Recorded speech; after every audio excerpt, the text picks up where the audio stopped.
Another month, another devlog, and again, a lot to talk about. First of all, let's do a short recap of what happened in the last devlog.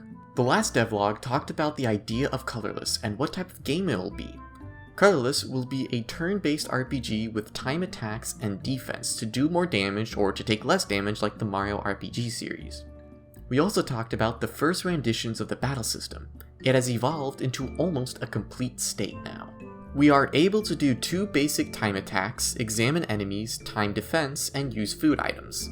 The next step I wanted to do was to create the Overworld, refactor my item system, and have a way to go to the battle after interacting with an enemy. Then, when the battle ends, return to the Overworld scene. So let's talk about the changes to the item system for my battles. Nothing has changed about the front end of the system with the sprites, animations, and UI, but the back end of it has been refactored to incorporate inheritance and polymorphism. Those are some big words, and if you're not a coding nerd, you will have no idea what these terms mean, so let's start off with a simple example that I believe anyone can understand.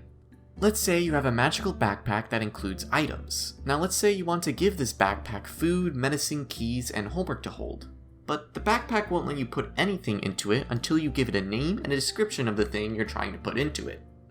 Alright, let's give it an apple, pain medicine, car keys, and math homework. We give all these things their names and descriptions, and the bag gladly accepts it. The cool thing about this magical backpack is that you can now just name whatever you want that's in the backpack, and it will give it to you. But let's say you want this backpack to house a little more information about each item. The problem is, the backpack tells you if you're adding more descriptors to an item, all the items need the same descriptor. So if you want to have the amount of calories for an apple, you also need to have a descriptor for the amount of calories for your car keys, math homework, and pain medicine.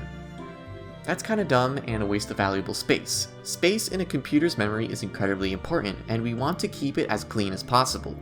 Okay, fine, let us try to give it a different category and call it food. The backpack rejects it as it only accepts items and not food. So the backpack tells you I accept subcategories of items. Just give me the information of what the subcategory has. It still needs to include information about an item though. Okay, so we want to make a subcategory called food items. We still need to give it a name and a description, but now we can give it another descriptor called calories. So we take out the apple and describe it as a food item, and the backpack understands that it is still an item and gladly accepts it. Now we can make other subclasses for all the other items like medicine items, keys, and homework. So now we can give the pain medicine the description of what symptoms it targets, the keys the description of what door it unlocks, and the type of homework you might have.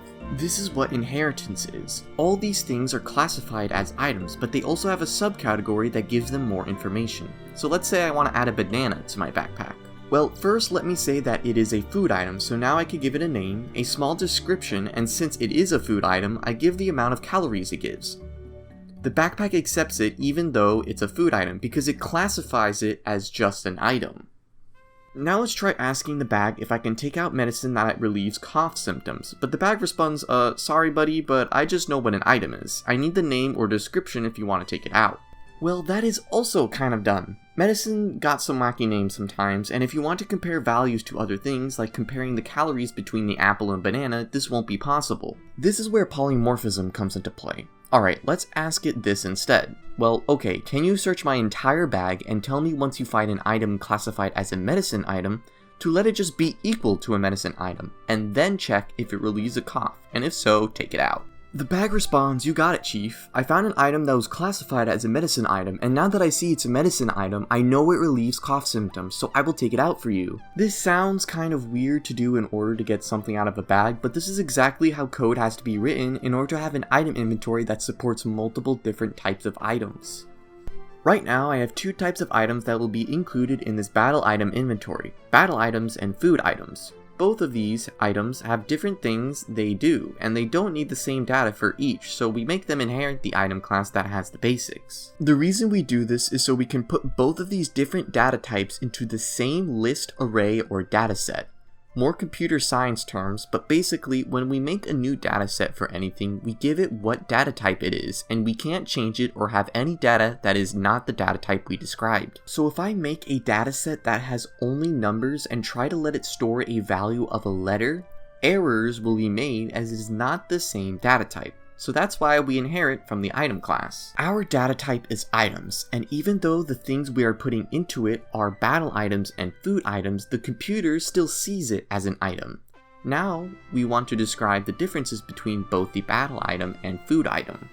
Food items will have more information about how much HP, CP, power, defense it might give, and how long the power and defense boosts will last. The battle items will have more information about how much damage it will do to an enemy, if it will do spread damage, and if it will pierce an enemy's defense. So now, we have an item inventory with 10 slots that can either be food items or battle items. Just a friendly reminder, if you're still watching the video, to consider subscribing. Alright, back to the video. That was a lot about the updates to the item system, and it got a little nerdy as well, but let's move on to talk about the overworld. The overworld will be mostly made using tile maps. If you would like more information about tile mapping in Unity, I recommend watching the basics from Brackeys, but also you should learn about tile map rules. So basically, it would be very time consuming if we needed to choose a different tile every time we wanted to paint a new tile in a grid. So how do we get around this process? Well, first we gotta download a 2D tile map extra from the packet manager. After we do that, we are able to create rule tiles and even other things like animations with tiles. Anyways, rule tiles will basically be a cheat sheet for Unity to know what tiles to be placed based on all the other tiles around it. Let me try to explain by showing an example. If you look at this tile map rule I set up, you can see the rules I define for what tile will be placed based on the surrounding tiles. Let's look at this top left corner tile. The middle of the grid for the tile rule is the tile in question, which is the top left corner tile. Okay, well how do we know when to place this tile? Well, we need to tell the computer that the tiles adjacent to it need to either exist or to not exist. So the top and the left tiles of this corner tile need to not exist, as this will be the last grass tile going in this direction. Then, we need to specify that the bottom tile and the tile to the right need to exist, as if they don't, we know it's not the top left corner tile. This sounds very confusing, but it will make a lot more sense in practice. Here's my game, and here's the tile map that I set up on the right, and here's the tile palette we have here. You can see this is the tile that has the rules, and basically, I can make any shape that I want with this tile set. So if I go to, let's just go to one of my grids, ground level 0 and to ground level 0, we could see that if I start drawing, the tiles correct themselves based on the rules defined. So I can make any shape that I want, and it will immediately start drawing every tile basically how it's supposed to be. And you can see that I don't have to place every tile based off of if it's going to be a corner tile, if it's going to be a side tile. I could just draw the shape that I want and it updates it based on the rule set. So you can see that the tile to the bottom doesn't exist, so it'll draw, and a tile to the right will not exist, so it will draw a corner tile here. And if I just add a tile here, you can see that it's updating itself as I put my cursor over here.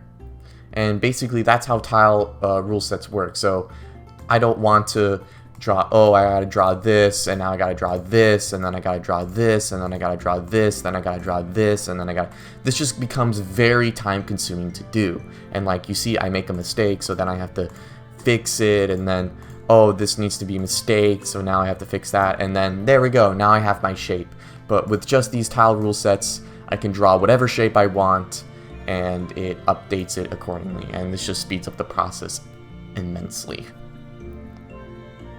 Alright, that's enough about tile maps. Let's talk about colliders and triggers. If you give a collider to an object in Unity, it will collide with other colliders, stopping them from going into one another.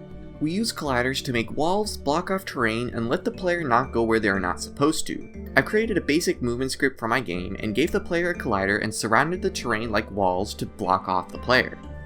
I also made the camera follow the player in a defined zone, so it doesn't show the void of empty space when the player goes too far up, left, down, or right. This defined zone is a trigger, and triggers can do a lot more things. So a trigger is basically a collider, but you're able to pass through it as it has no collision. So what are some of the things I made with triggers? Well, first, I made triggers for when the player goes up a layer in my game, like ground layer 1 to ground layer 2, to update their sprite accordingly so they don't appear behind the map. Another trigger I created was when the player enters the spotting zone of an enemy. So if the player goes into the predefined area of the trigger, the enemy will start moving towards the player, and when they leave, go back to their original position. Now, if the enemy touches the player, a battle will start. Now is a good time to talk about scenes and data. This is going to get educational again, but I feel like if you like video games, you wouldn't mind knowing how they work. Anyways, we have two scenes that we want to go back and forth in, and there's data we need to keep while going from scene to scene. But as default, when we go from scene to scene, all objects in the previous scene are destroyed, and all that data disappears. Again, space in computers is important, and it's actually a great thing to have as default. So how can we tell the game what enemies we want to spawn in our battle scene, and all the stat the player has? Basically, all we do is we tell the engine that we do not want this game object to be destroyed on load, meaning when we load a different scene, keep this game object around. With this game object, we can add any data we want to tell the next scene. So we can store the player's stats in our world scene and give the enemies that need to be loaded in the battle scene. Great, now we are able to make the same battle scene update to fit our conditions that we described when we load the scene. But that is not all we need to keep track of. We actually need to know the final position the player was at when we left the overworld scene. If we don't keep track of this, the player will just spawn back at the start of the level. Also, the enemy we just defeated did not even go away. So we need to keep track of that as well. You can see how this is an important concept to understand, as data we don't keep track of will be lost forever and the game will basically completely break. And that's it. That's all I have done in the past month. At this point, I kind of just lied to myself on how short these things will be. I just really enjoyed talking about creating my game, and I'm super excited to let others play it. For the next devlog, I hope to get transitions from scene to scene, a player that actually has animations, and a sprite and the second screen of the overworld. If you got all the way through the video, consider subscribing, giving a like, and watching my other videos. I will hopefully see you in the next devlog.